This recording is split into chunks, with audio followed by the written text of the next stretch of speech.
With the recent release of the PAX West event, we see a short demo of the sequel to the Mimic game, with us learning some info that sparked a thought in my head.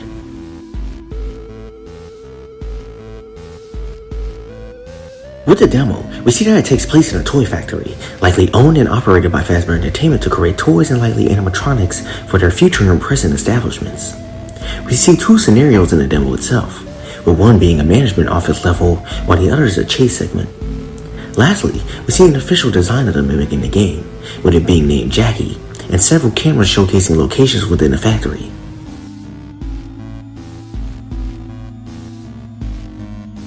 While all that is revealed, several theories and thoughts popped up in my mind about the content of the demo itself.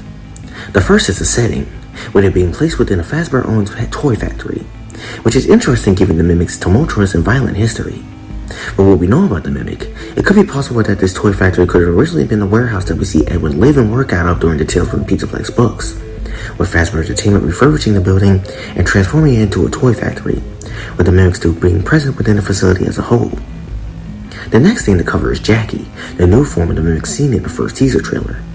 Appearance-wise, it looks like a clown jester similar to Afternoon-style robotic-style robots like the Fun Times, Ennard, and even cool as the clown from Fazbear's Fright, with Jackie's facial structure looking similar to a mix between Ennard's and Coil's.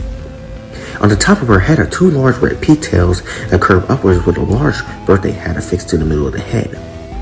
These long pigtails could explain the antenna-like protrusions that the Mimic possesses during the Tales epilogue, and the statue that we see has a notable lack of legs, with this either being because it loses them over the course of the game, or the game takes place before legs were added to the Mimic by the recovery team.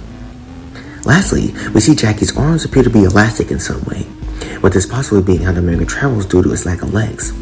Utilizing its shape-shifting abilities, it stretch and contort its arms to travel across ceilings and walls, as well as grab objects and people from long distances, similar to what we see with Mommy Longlegs and Poppy Playtime.